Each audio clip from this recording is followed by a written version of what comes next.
ठीक तो? तुमने कहा था कि तुम शीघ्र लौट आओगे, फिर तुम्हें आने में इतना समय क्यों लगा? तुम्हें भूख लग रही होगी ना? आओ आओ चलो, हम अभी तुम्हारे लिए कुछ बनाते हैं। नहीं माँ, मुझे भूख नहीं है। भूख नहीं लगी?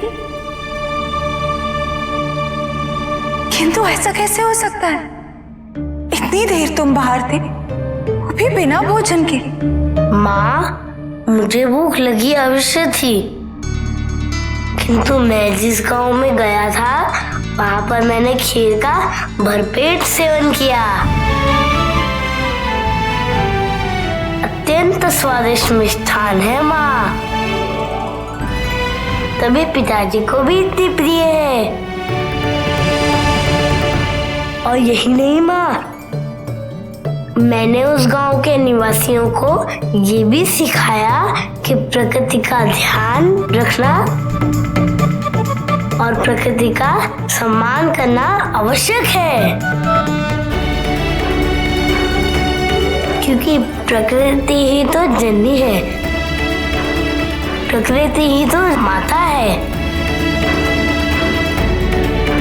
केवल मेरी नहीं, समस्त संसार की।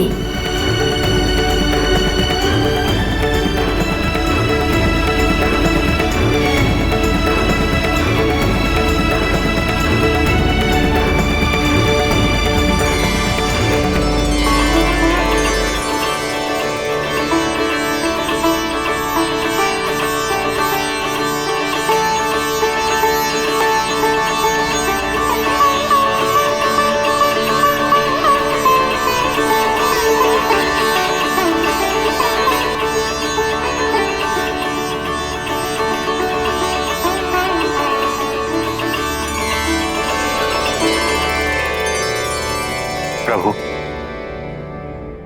आज हम सभी एक विशेष निवेदन लेकर आपके पास आए। निसंकोच कहिए। प्रभु, गणेश के आगमन के साथ ही शुभता का भी आगमन हो चुका है।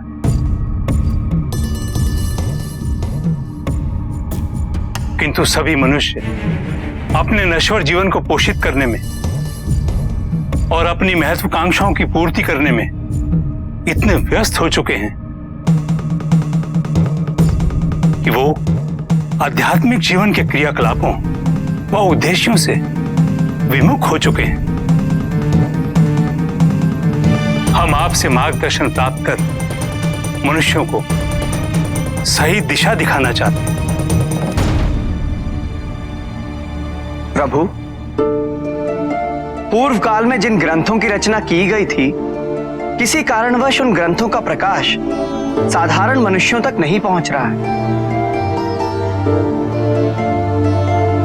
उन मनुष्यों को अपने अंधकारमय जीवन से मुक्ति नहीं मिल रही है। प्रभु, ऋषि कश्यप, आपकी समीक्षा उचित है। हमें इसका उपाय ढूंढना होगा, और इसका उपाय केवल महादेव के पास है।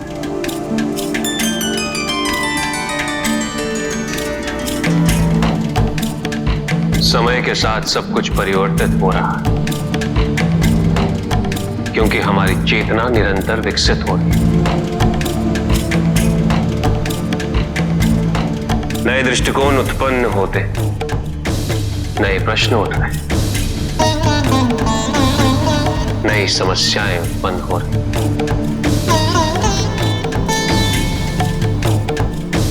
इन नई परिस्थितियों का सामना करने हेतु नियम, मान्यता, विचारधारा में परिवर्तन लाना अनिवार्य है,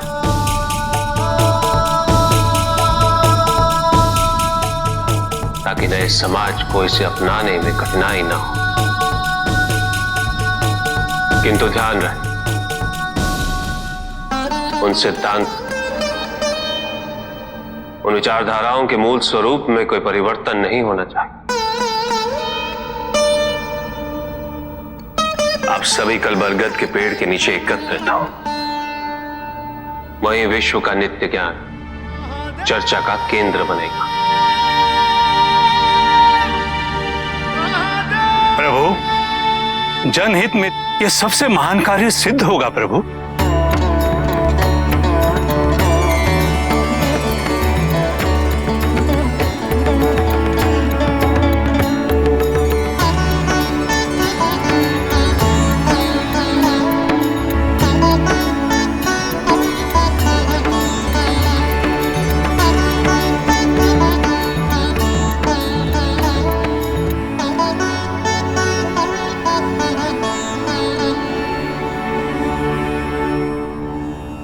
पिताजी, ज्ञान क्या होता है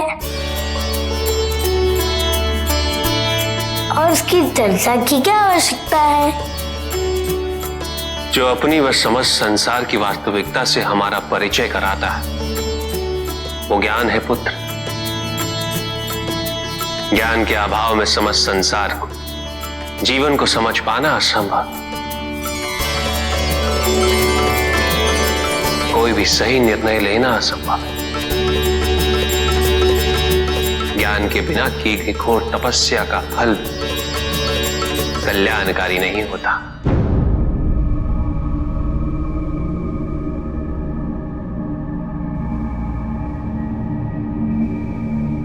मुझे अथाह ज्ञान प्राप्त करना है पिताजी।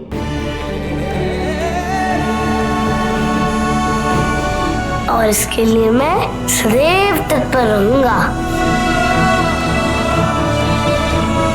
आप मेरा भी मार्गदर्शन करेंगे ना?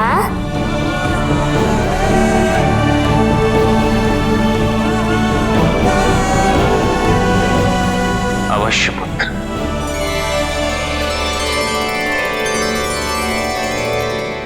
मैं अपने मित्रों के साथ खेलने जाऊं? जाओ पुत्र।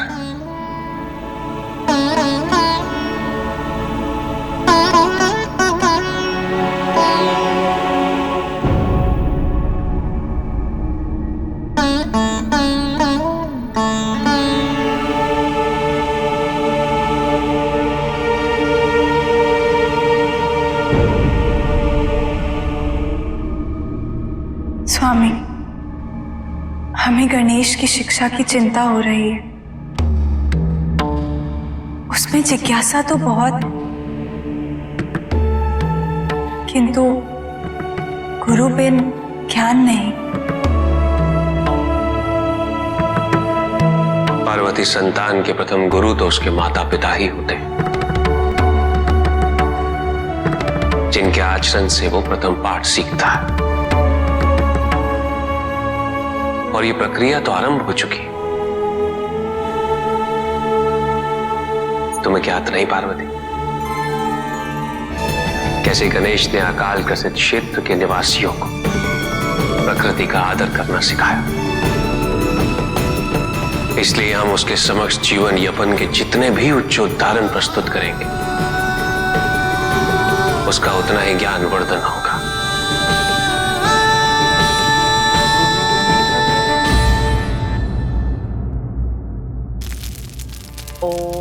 पार्वती नमः। ओम पार्वती नमः। ओम पार्वती नमः। ओम पार्वती नमः। ओम पार्वती नमः।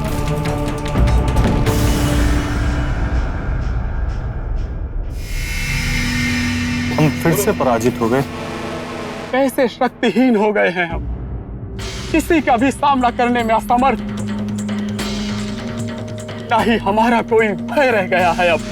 यदि समुद्र मंथन के पश्चात हमारे साथ पक्षपात ना हुआ होता तो आज हमारे पास भी अमृत की शक्ति होती। ओम पार्वती नमः।